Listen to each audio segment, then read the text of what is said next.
Switzerland, स्वच्छ सीमाएं, 4 भाषाएं, घड़ियों, चॉकलेट और इतनी पुरानी तटस्थता के लिए प्रसिद्ध, जिसकी अपनी एक पौराणिक कथा है। लेकिन एक बात ऐसी है जो आपको कोई नहीं बताता। स्विस लोगों का डीएनए मानचित्र से मेल नहीं खाता। यह फ्रांस में लागू नियमों का पालन नहीं करता। यह पड़ोसी देश जर्मनी से मेल नहीं खाता। यह लगभग हर दूसरे यूरोपीय देश की आबादी में देखे जाने वाले पैटर्न को तोड़ता है। और जब वैज्ञानिकों ने इसे समझाने की कोशिश की तो उन्हें 7,000 साल के इतिहास के नीचे कुछ ऐसा दबा हुआ मिला जिसे किसी को भी नहीं मिलना चाहिए था। एक ऐसा आनुवंशिक संकेत जिसका कोई नाम नहीं है, जिसका कोई जात स्रोत नहीं है और कोई भी जीवित आबादी नहीं है जो उस पर स्वामित्व रखती हो। यह किसी देश की कहानी नहीं है। यह कहानी इस बारे में है कि क्या होता है जब पहाड़ किसी भी सभ्यता के अस्तित्व से कहीं अधिक समय तक रहस्य छिपाए रखते हैं। और हम इसे परत दर परत समझेंगे, हिमयुग से लेकर 2020 के उस वैज्ञानिक शोध पत्र तक जिसने स्विस लोगों के बारे में हमारी पुरानी धारणाओं को पूरी तरह से बदल दिया। आगे बढ़ने से पहले जरा रुकिए। अभी कमेंट करके बताइए आप यह वीडियो कहां से देख रहे हैं। क्या आपने कभी डीएनए वंशावली परीक्षण करवाया है? इससे आपको क्या आश्चर्य हुआ? नीचे कमेंट करके बताइए, क्योंकि इस वीडियो के अंत तक आप भी यह परीक्षण करवाना चाहेंगे। अगर आपको इतिहास के रहस्यों और प्राचीन डीएनए की गुत्थियों में दिलचस्पी है तो अभी सब्सक्राइब करें। हम उन कहानियों को सामने लाते हैं जिन्हें पाठ्यपुस्तकों ने दबा दिया है। ठीक है, यह समझने के लिए कि स्विट्जरलैंड आनुवंशिक मानचित्र को क्यों तोड़ता है, हमें उस समय में वापस जाना होगा जब स्विट्जरलैंड का अस्तित्व ही नहीं था, जब यूरोप जैसा हम आज जानते हैं वैसा अस्तित्व में नहीं था, जब खेती नहीं होती थी, जब लेखन नहीं होता था, जब आपको स्कूल में कुछ भी नहीं पढ़ाया जाता था। हमें उन पहले लोगों के पास वापस जाना होगा जिन्होंने कभी इन पहाड़ों पर कदम रखा था। और उनके साथ जो कुछ हुआ वह स्विस इतिहास की सतह पर मौजूद किसी भी चीज से कहीं अधिक भयावह है। 10,000 साल पहले के यूरोप की कल्पना कीजिए।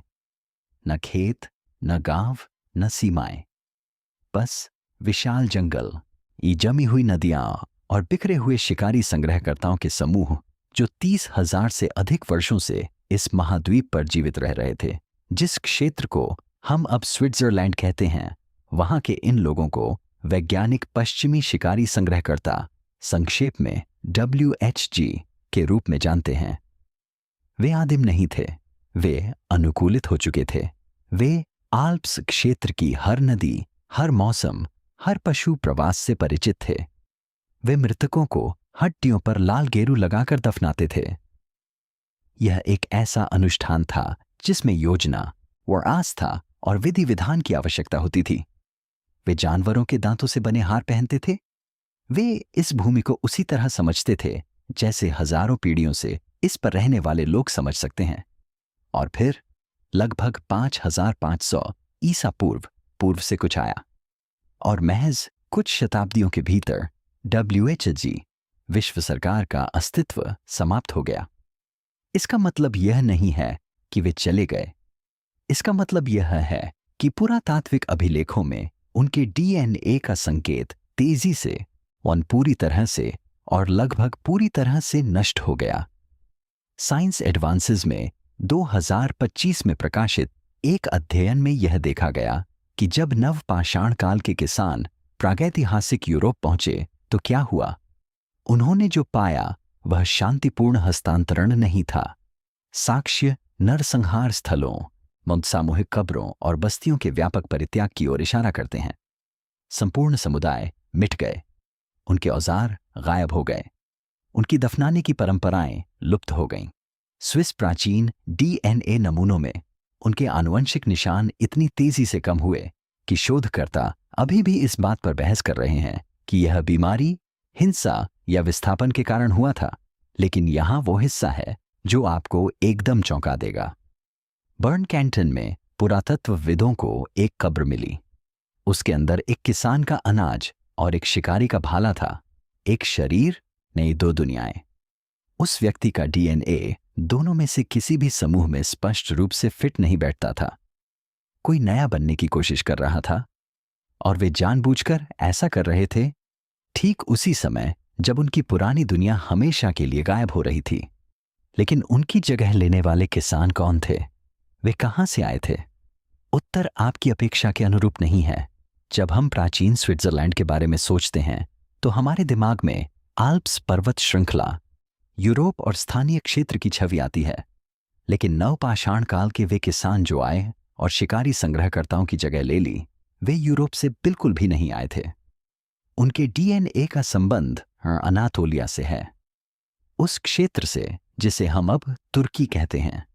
Max Planck Institute for Evolutionary Anthropology के डॉक्टर अंजिया फर्टवैंगलर और प्रोफेसर जोहान्स क्राउसे के नेतृत्व में नेचर कम्युनिकेशंस में प्रकाशित 2020 के एक महत्वपूर्ण अध्ययन में स्विट्जरलैंड के 96 प्राचीन मानव जीनोम का विश्लेषण किया गया। प्रागैतिहासिक काल के हजारों वर्षों के 96 व्यक्तियों का अध्ययन किया गया और सबसे स्पष्ट निष्कर्षों में से एक यह था, प्रारंभिक नवपाषाण काल की स्विस आबादी आनुवंशिक रूप से पड़ोसी फ्रांस या जर्मनी के किसी भी समूह की तुलना में प्राचीन अनातोलिया के लोगों से कहीं अधिक मिलती जुलती थी। ये वे घुमंतू लोग नहीं थे जो गलती से वो आल्प्स पर्वतमाला में आ गए थे। वे बसने वाले लोग थे। वे अपने साथ बीज, पशुधन और एक योजना लेकर आए थे और उन्होंने एक ऐसी चीज का निर्माण किया जो आज भी मौजूद है। झील के किनारे बने खंभों वाले घर, फाहलबाउटन, स्विस, झीलों के किनारों पर स्थित यूनेस्को विश्व धरोहर स्थल। हमने हमेशा इन्हें आकर्षक प्रागैतिहासिक घरों के रूप में देखा है, लेकिन अब इन्हें अलग नजरिए से देखिए। पानी के ऊपर बने चबूतरों पर निर्मित, ताकि दुश्मन बिना देखे पास न आ सके। स्थायी, सुरक्षित, इन सुनियोजित। ये अस्थायी शिविर नहीं थे, ये उन लोगों की वास्तुकला का प्रमाण थे जिन्होंने एक महाद्वीप पार किया और वापस लौटने से इनकार कर दिया। इन स्थलों से प्राप्त माइटोकॉन्ड्रियल डीएनए, हैप्लोसमूह N1A, T2, J, W, X, H, एक विविध मिश्रण है जो स्थानीय यूरोपीय वंश से नहीं आया है, यह बाहर से आया है। ये विदेशी वंश हैं जो अल्पाइन की मिट्टी में जड़ जमा रहे हैं और यहीं से घटनाक्रम अजीब हो जाता है। स्विट्जरलैंड के कृषि प्रधान गांव पठार पर फ्रांस और जर्मनी के पड़ोसी देशों में इसी तरह की बस्तियों के प्रकट होने से पहले ही दिखाई देने लगते हैं। मानक मॉडल के अनुसार यूरोप में कृषि का प्रसार पूर्व से पश्चिम की ओर एक सहज लहर के रूप में हुआ, लेकिन स्विट्जरलैंड के साक्ष्य एक अप्रत्याशित अल्पाइन गलियारे की ओर इशारा करते हैं, एक ऐसा मार्ग जिसका पूरी तरह से मानचित्रण किसी ने नहीं किया था, जो इन लोगों को किसी के भी अनुमान से पहले यहां ले आया। लेकिन इन प्रारंभिक किसानों के जीनोम के भीतर वैज्ञानिकों को कुछ ऐसा मिला जो मेल नहीं खाता था, एक ऐसा संकेत जो अनातोलिया से संबंधित नहीं था, यूरोपीय शिकारी संग्रहकर्ताओं से संबंधित नहीं था। उस समय के प्राचीन डीएनए डेटाबेस में ना मौजूद किसी भी चीज से मेल नहीं खाता था, एक भूत। और यह स्विट्जरलैंड के प्रागैतिहासिक काल की सबसे पुरानी परतों के भीतर छिपा हुआ था। वैज्ञानिकों के पास इसके लिए एक विशिष्ट शब्द है। जब उन्हें प्राचीन डीएनए में कोई ऐसा आनुवंशिक संकेत मिलता है जो किसी भी ज्ञात आबादी, जीवित या मृत, से मेल नहीं खाता है, तो वे इसे भूतिया आबादी कहते हैं। यह कोई रूपक नहीं है, यह एक तकनीकी शब्द है। इसका अर्थ है यहां कुछ था, किसी ने उन लोगों के डीएनए में योगदान दिया जिनका हम अध्ययन कर रहे हैं, और हमें बिल्कुल भी पता नहीं है कि वे कौन थे। स्विट्जरलैंड में यह अदृश्य संकेत नवपाषाण काल के प्राचीन नमूनों में दिखाई देता है। यह कांस्य युग तक बना रहता है और यह पश्चिमी शिकारी संग्रहकर्ताओं, अनातोलियाई किसानों या बाद में पूरे यूरोप में फैले स्टेपी आबादी से मेल नहीं खाता है। नक्शे पर इसका कोई नाम नहीं है। ऑक्सफोर्ड एकेडमिक पत्रिका G3, जीन्स, जीनोम्स, जेनेटिक्स में 2025 में प्रकाशित एक शोध पत्र में औपचारिक रूप से इस बात का अध्ययन किया गया कि कैसे ये अनसैंपल्ड होस्ट पॉपुलेशन प्राचीन यूरोपीय आनुवंशिकी के बारे में हमारी समझ को विकृत करते हैं। निष्कर्ष स्पष्ट था, हमारे जनसांख्यिकीय मॉडल व्यवस्थित रूप से गलत हैं, क्योंकि इस लापता घटक को कभी ध्यान में नहीं रखा गया है। स्विस घोस्ट सिग्नल कोई माप त्रुटि नहीं है, यह मानव ज्ञान में एक वास्तविक कमी है। वर्तमान में शोधकर्ताओं के बीच 3 परिकल्पनाएं मौजूद हैं। सबसे पहले, एक अवशेषी पूर्व नवपाषाणकालीन यूरोपीय समूह जो महाद्वीप के अन्य सभी हिस्सों से अपने समूह के विलुप्त हो जाने के बहुत बाद तक आल्प्स पर्वत श्रृंखला में एकांत में जीवित रहा। दूसरा, काकेशस पोंटिक सीमा क्षेत्र से एक अछूती आबादी, एक ऐसा क्षेत्र जिसने यूरोप में प्रवास की कई लहरें भेजीं, लेकिन प्राचीन डीएनए डेटाबेस में कभी भी पूरी तरह से प्रतिनिधित्व नहीं किया गया है। तीसरा, एक ऐसा प्राचीन प्रवास जो दुनिया के इस हिस्से से अब तक अनुक्रमित किए गए प्रत्येक जीनोम से भी पहले का है। इनमें से किसी की भी पुष्टि नहीं हुई है। ये सभी बातें अपने अपने तरीके से भयावह हैं, और रेमेडेलो संस्कृति, उत्तरी इटली और दक्षिणी स्विट्जरलैंड के कांस्य युग के लोग, ये जो लगभग 3400 से 2400 ईसा पूर्व के बीच सक्रिय थे, में यह रहस्यमय तत्व उच्च स्तर पर दिखाई देता है। उनकी धातु कला उनके आसपास की किसी भी चीज से बिल्कुल अलग थी। उनके दफन रीति रिवाजों में पूर्वी और पश्चिमी परंपराओं का ऐसा मिश्रण था जो भौगोलिक दृष्टि से बिल्कुल असंगत था। वे एक ऐसी जाति थे जो 2 ऐसी दुनियाओं के बीच फंसी हुई थी जिनका वे नाम भी नहीं बता सकते थे। और फिर ठीक उसी समय जब शोधकर्ता इस संकेत का पता लगाना शुरू कर रहे थे, कुछ ऐसा हुआ जिसने स्विस डीएनए को हमेशा के लिए बदल दिया। कुछ ऐसा जो ठीक उसी समय शेष यूरोप में संपूर्ण सभ्यताओं को मिटा रहा था। मैदानी इलाकों के घुड़सवार आ रहे थे। 3000 और 2000 ईसा पूर्व के बीच मानव प्रागइतिहास में सबसे हिंसक जनसांख्यिकीय परिवर्तनों में से एक घटित हो रहा था। काला सागर के उत्तर में स्थित समतल घास के मैदानों, पोंटिक कैस्पियन स्टेपी से एक विशाल आबादी पश्चिम की ओर पलायन कर रही थी। उनके पास घोड़े थे, उनके पास पहिए थे, उनके पास नई भाषाएं और नए देवता थे, और उनके पास एक ऐसा शक्तिशाली आनुवंशिक चिन्ह था जिसने कुछ ही पीढ़ियों में कुछ क्षेत्रों में मौजूदा यूरोपीय डीएनए के 40 से 75% हिस्से को प्रतिस्थापित कर दिया। शोधकर्ता उन्हें यामनाया कहते हैं, और उन्होंने यूरोप का पुनर्निर्माण किया। ब्रिटेन में स्टेपी वंश का प्रभाव 0 से बढ़कर 500 वर्षों से भी कम समय में प्रमुख हो गया। जर्मनी में भी यही हाल रहा। पोलैंड, फ्रांस और उत्तरी मैदानी इलाकों में आनुवंशिक परिवर्तन पूर्णतः हुआ, लेकिन स्विट्जरलैंड का हाल वैसा नहीं हुआ। फर्टवैंगलर के अध्ययन में पाया गया कि स्विस प्राचीन जीनोम में स्टेपी से संबंधित वंशानुक्रम पड़ोसी क्षेत्रों की तुलना में काफी कम था, भले ही यह वहां पहुंचा हो। पहले समय रेखा में आल्प्स ने वह कर दिखाया जो कोई सेना नहीं कर सकती थी। उन्होंने जनसंख्या प्रतिस्थापन की गति धीमी कर दी, और उसी डेटा सेट के भीतर नवपाषाण काल के उत्तरार्ध के स्विस स्थलों से प्राप्त 4 महिला व्यक्तियों में स्टेपी वंश का कोई अंश नहीं मिला।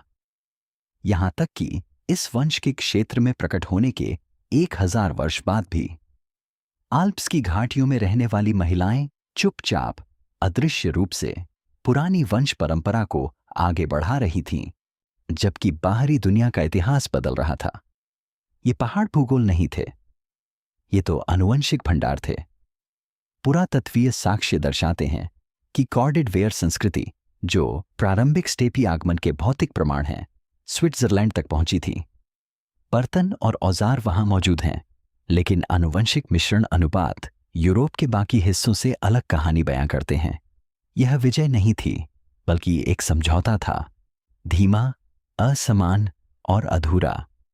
स्विट्जरलैंड ने जीत हासिल की, लेकिन इसे अपने पास रखने की एक कीमत होती है, क्योंकि जो अगला समूह आया उसने स्विस लोगों को इंसानों से बदलने की कोशिश नहीं की। उन्होंने उन्हें एक विचार से बदलने की कोशिश की, और यह काम कर गया कुछ हद तक।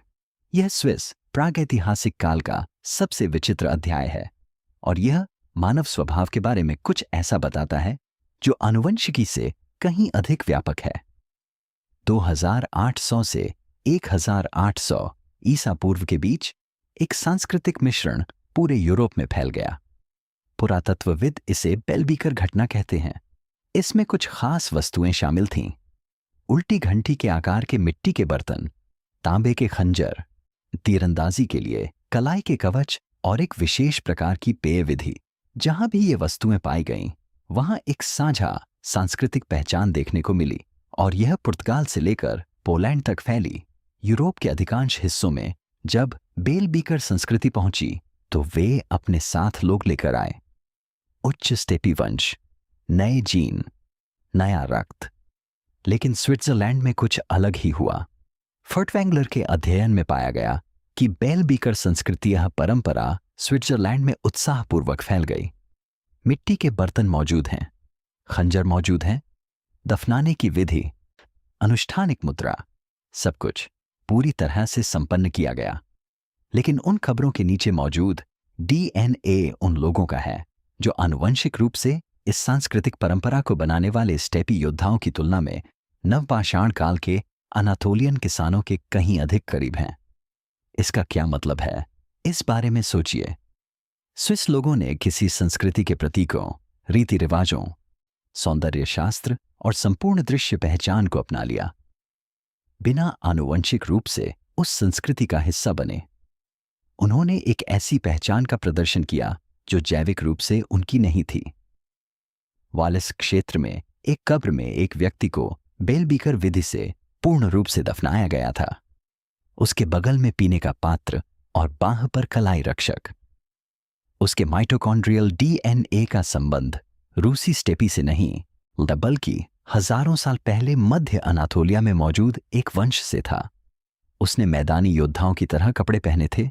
उसकी मृत्यु भी मैदानी योद्धाओं की तरह हुई, लेकिन उसका खून कुछ और ही कहानी बयां कर रहा था।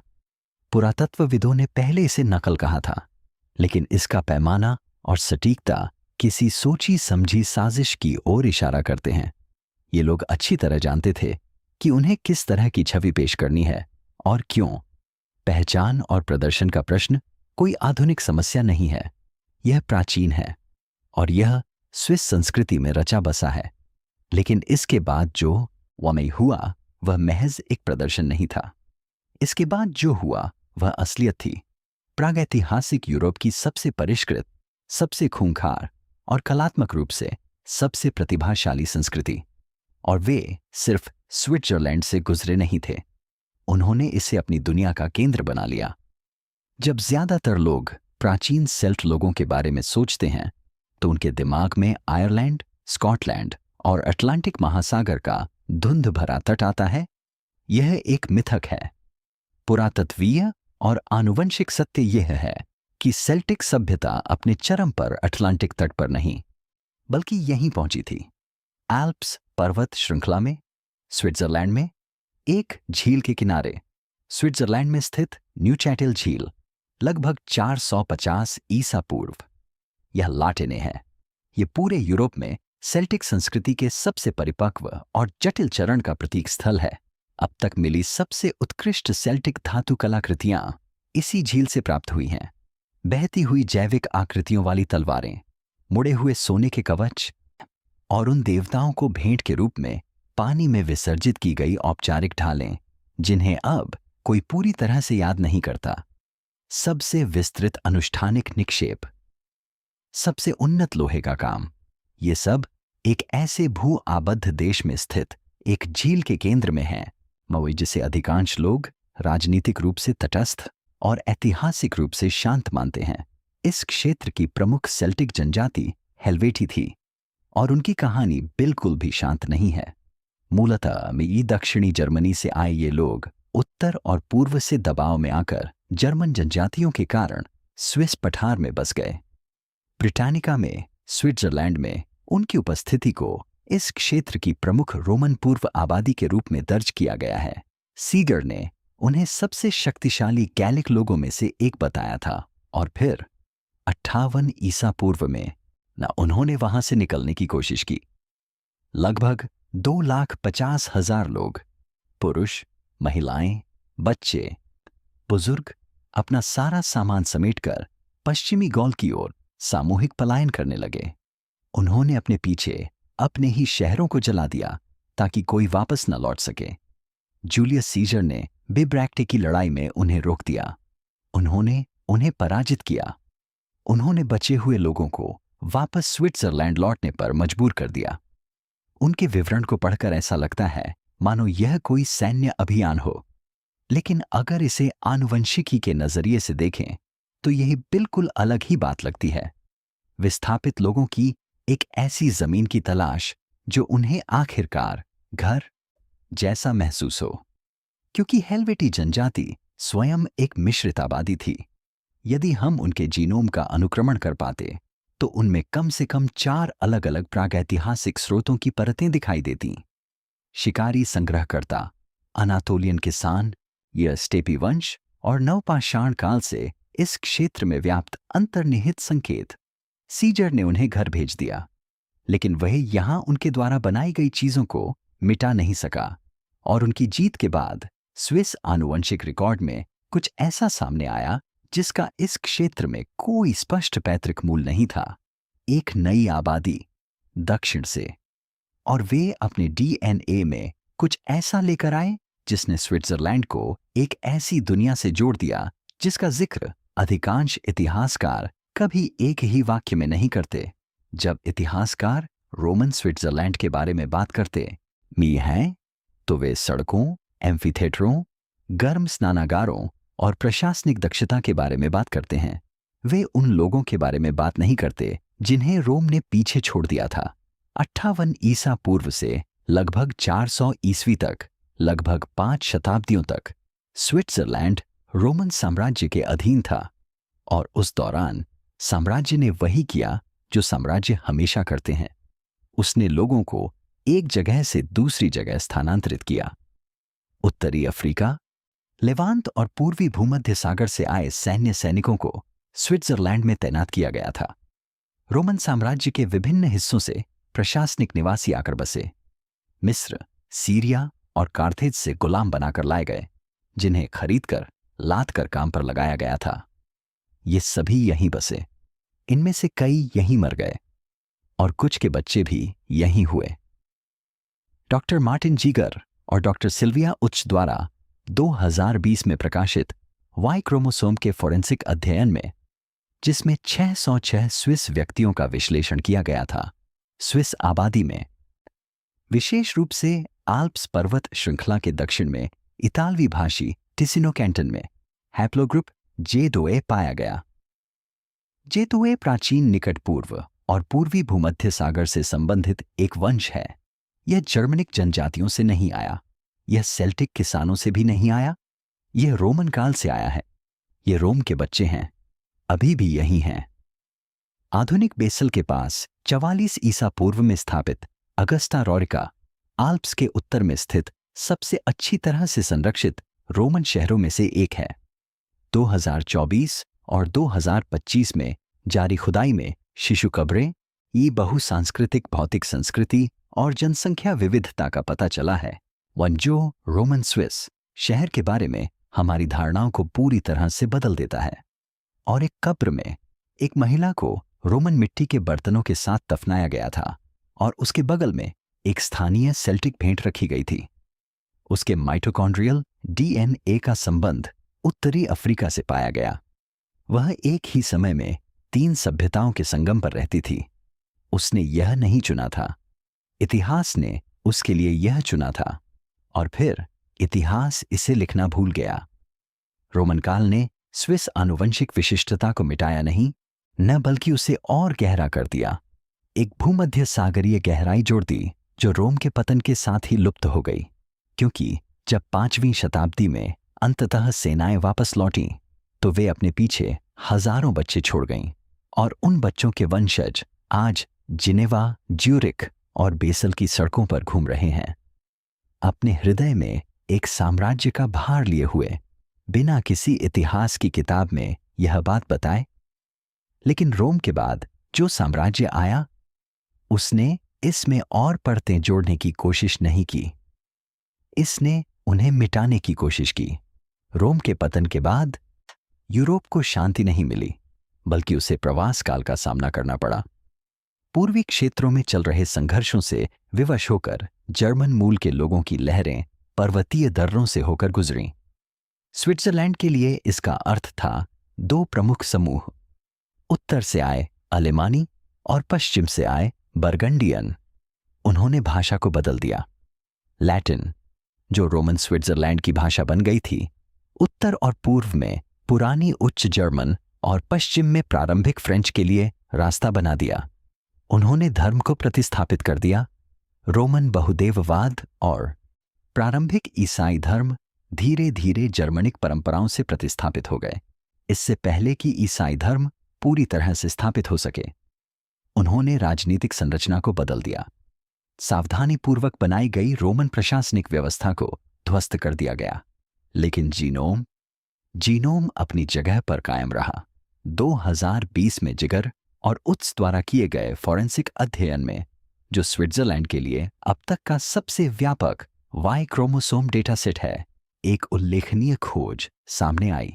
जी हां, जर्मनिक आनुवंशिक संकेत मौजूद हैं। जर्मनिक प्रवास से जुड़े हैप्लोसमूह I1, R1b, U106 आल्प्स पर्वत श्रृंखला के उत्तर में अधिक आवृत्ति में पाए जाते हैं, लेकिन यह एक समान नहीं है और यह हर जगह हावी नहीं है।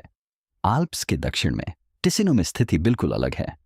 R1b, U152 मध्य यूरोप की रोमन पूर्व लौह युग की आबादी, जिसमें सेल्ट्स भी शामिल हैं, यांग से जुड़ी एक वंशावली टिसिनो के नमूने में 53% तक पहुंचती है। रोमन युग का मिश्रण अभी भी मापने योग्य है। पुरानी परतें सुरक्षित हैं और यही वह रेखा है जो आपको रोक देती है।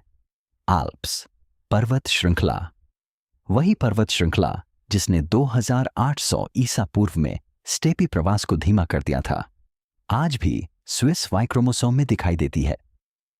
कांस्य युग की एक भौगोलिक बाधा आज भी 21वीं सदी के देश के आनुवंशिक प्रवणता को आकार दे रही है। पहाड़ जीनोम में अपनी छाप छोड़ते हैं और वे बहुत लंबे समय तक अपनी छाप छोड़ते हैं। आज स्विट्जरलैंड में 4 राष्ट्रीय भाषाएं बोली जाती हैं।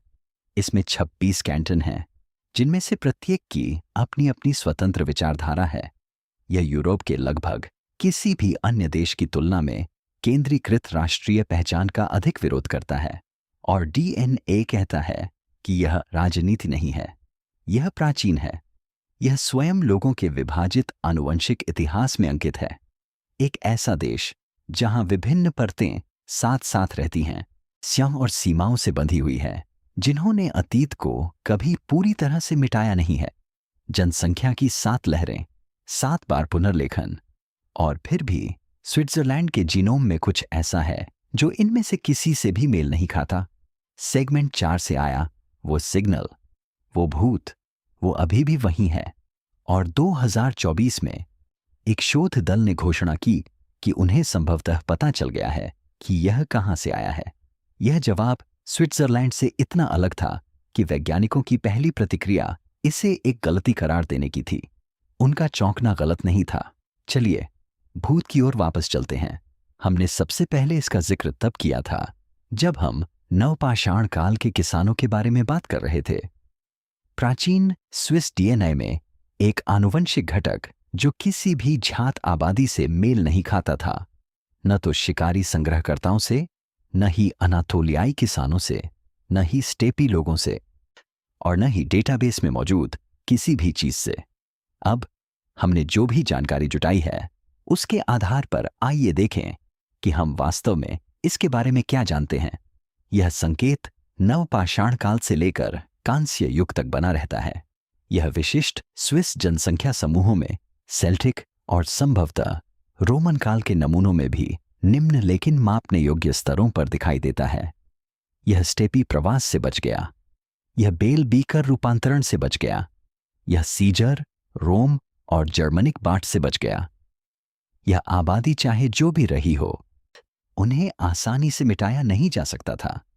2025 में ऑक्सफोर्ड एकेडमिक द्वारा प्रकाशित G3 जीन्स, जीनोम्स, जेनेटिक्स नामक पत्रिका में एक शोधपत्र ने औपचारिक रूप से यह साबित कर दिया कि प्राचीन यूरोप के जनसांख्यिकीय मॉडल इसी प्रकार के अज्ञात पूर्वज इतिहास के कारण व्यवस्थित रूप से गलत थे। ये मॉडल अपूर्ण आंकड़ों पर आधारित थे और स्विस सिग्नल इस बात का प्रमाण है कि क्या कमी है। आज प्रचलित प्रमुख वैज्ञानिक परिकल्पना के अनुसार इस क्षेत्र की संभावित उत्पत्ति काकेशस पोंटिक सीमांत क्षेत्र में हुई थी, काला सागर और कैस्पियन सागर के बीच का वह क्षेत्र जिसका प्राचीन डीएनए अनुसंधान में पूर्णतः अध्ययन नहीं किया गया है। हजारों वर्षों में इस क्षेत्र से कई प्रवासन हुए, लेकिन हमने कभी भी इसकी प्राचीन आबादी का पूर्ण अनुक्रमण नहीं किया है। 2024 में किए गए एक शोध की दिशा और भी पूर्व की ओर इशारा करती थी, एक ऐसी स्रोत आबादी जो स्विट्जरलैंड से भौगोलिक रूप से इतनी दूर स्थित थी कि उस शोध पत्र के पहले सहकर्मी समीक्षक ने परिणाम को सांख्यिकीय रूप से अविश्वसनीय बताया। टीम अपने आंकड़ों पर कायम रही और विस्कॉन्सिन विश्वविद्यालय के जीवाश्म विज्ञानी और प्राचीन मानव आनुवंशिकी के क्षेत्र में सबसे सम्मानित आवाजों में से एक जॉन हॉक्स ने अपने 2025 के विश्लेषण में लिखा, आनुवंशिक मॉडल अधिकाधिक अज्ञात वंशों का पता लगा रहे हैं। अदृश्य आबादी हमारे नमूने में वास्तविक अंतराल है, न कि सांख्यिकीय शोर। इसका सरल शब्दों में अर्थ यह है, एक ऐसा समूह है, एक पूरी आबादी जो प्राचीन दुनिया में कहीं रहती थी, जिसने स्विस प्रागैतिहासिक काल की सबसे शुरुआती परतों में अपना डीएनए योगदान दिया और फिर इस तरह से पूरी तरह से गायब हो गई कि दुनिया में कहीं भी कोई प्राचीन कब्र, कोई पुरातात्विक स्थल, कोई अनुक्रमित कंकाल उनसे मेल नहीं खाता है। उनके अस्तित्व का एकमात्र प्रमाण एक संख्या है, एक आवृत्ति, डेटा सेट में एक हल्की सी फुसफुसाहट, और स्विट्जरलैंड में कहीं ना कहीं, किसी घाटी में, किसी शहर में, ज्यूरिख की किसी ट्राम में आज भी ऐसे लोग घूम रहे हैं जिनके भीतर वो दबी हुई आवाज गूंज रही है और उन्हें इसका जरा भी अंदाजा नहीं है। चलिए एक कदम पीछे हटकर उन सभी चीजों पर नजर डालते हैं जिन पर हमने चर्चा की है। 30,000 साल पहले आल्प्स क्षेत्र में रहने वाले पश्चिमी शिकारी संग्रहकर्ता, हिमयुग के उत्तरजीवी। भूमि से उनका जुड़ाव उन तरीकों से था जिनकी हम कल्पना भी नहीं कर सकते। 5500 ईसा पूर्व अनातोलिया के किसान एक अप्रत्याशित पर्वतीय मार्ग से पहुंचे। कुछ ही सदियों में शिकारी संग्रहकर्ताओं का इतिहास टैप लुप्त हो गया। कुछ हिंसक घटना घटी, लेकिन हम उसका सटीक नाम नहीं बता सकते। इन दोनों के बीच कहीं एक अज्ञात आबादी अपने निशान जीनोम में छोड़ जाती है और फिर इतिहास से पूरी तरह गायब हो जाती है। 3000 ईसा पूर्व स्टेपी के घुड़सवारों का आगमन हुआ। उन्होंने यूरोप का स्वरूप बदल दिया, लेकिन आल्प्स पर्वतमाला ने उनकी गति धीमी कर दी और स्विट्जरलैंड की एक घाटी में 4 महिलाओं में आज भी स्टेपी से पूर्व का रक्त मौजूद है, जबकि बाकी महाद्वीप के रूपांतरण के 1000 साल बीत चुके हैं। 2800 ईसा पूर्व बेलबीकर संस्कृति का प्रसार हुआ। स्विट्जरलैंड ने लोगों को विरासत में लिए बिना ही उस संस्कृति की पहचान खरीद ली। 450 ईसा पूर्व सेल्ट्स ने स्विट्जरलैंड की एक झील के किनारे अपनी सबसे महान सभ्यता का निर्माण किया। उनका प्रमुख हैप्लोग्रुप R1BU152 आज भी स्विस जीनोम में सबसे अधिक बार पाया जाता है, औसतन 26% और टिसिनो में 53%। 58 ईसा पूर्व रोम का आगमन।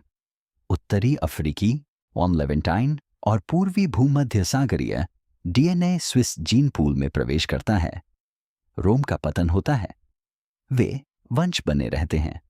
400 से 600 ईस्वी के बीच जर्मनिक जनजातियां बड़ी संख्या में आईं। उन्होंने भाषा और राजनीति दोनों को बदल दिया, लेकिन आल्प्स के दक्षिण में पुरानी परतें बची रहीं। पर्वत ने एक बार फिर अपनी सीमा रेखा को बनाए रखा। 7 लहरें, 7 रूपांतरण, एक पर्वत श्रृंखला, और फिर भी इन सब के नीचे एक ऐसा भूत छिपा है जिसका कोई नाम नहीं बता सकता। 2020 में 606 आधुनिक स्विस व्यक्तियों पर किए गए एक फॉरेंसिक अध्ययन में पाया गया कि आल्प्स पर्वतीय विभाजन आज भी उनके वाई क्रोमोसोम में स्पष्ट रूप से दिखाई देता है। वही भौगोलिक रेखा जिसने कांस्य युग में प्रवास को आकार दिया, या मैं वही 21वीं सदी में भी आनुवंशिकी को प्रभावित कर रही है। इतिहास केवल संग्रहालयों में ही निशान नहीं छोड़ता, बल्कि लोगों में भी अपनी छाप छोड़ता है। स्विट्जरलैंड इसलिए रहस्यमय नहीं है क्योंकि यह असामान्य है। स्विट्जरलैंड एक रहस्य है क्योंकि यह हर चीज का एक संकुचित रूप है। हर प्रवास, हर प्रतिस्थापन, हर अस्तित्व एक ऐसे छोटे से स्थान में समाहित है कि विरोधाभास स्पष्ट रूप से दिखाई देने लगते हैं। उन पहाड़ों को पार करने वाला हर व्यक्ति अपने साथ अपनी दुनिया लेकर आया था। अनातोलिया का वह किसान जिसने अपना पुराना जीवन जलाकर जल मार्ग पर नया घर बसाया। वह शिकारी जिसे किसान के अनाज के साथ दफनाया गया।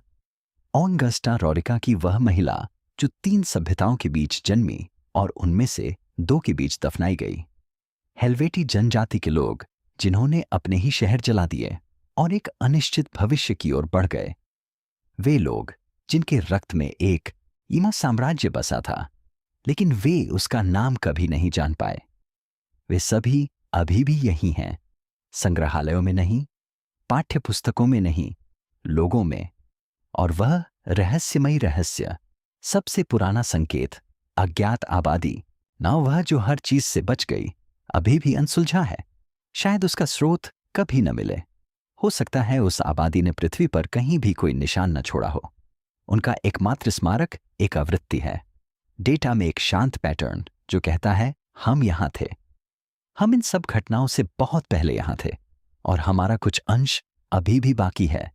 यदि कोई जाति इस प्रकार पूर्णतः लुप्त हो सकती है कि उनके जीनोम का केवल एक अंश ही शेष रह जाए, जो अनजाने में अजनबियों द्वारा एक ऐसे देश में ले जाया गया हो जो उनके जीवित रहने के समय अस्तित्व में ही नहीं था, तो क्या वे वास्तव में गायब हो गए? या फिर जिस एकमात्र मायने में मायने रखता है, क्या वे अभी भी यहां मौजूद हैं?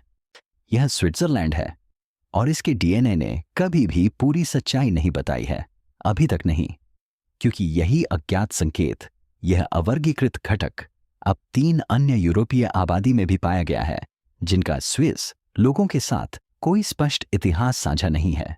यह मार्ग आल्प्स पर्वतमाला में समाप्त नहीं होता है, यह और गहरा जाता है, यह पूरब की ओर जाता है और वो कहानी आगे आएगी।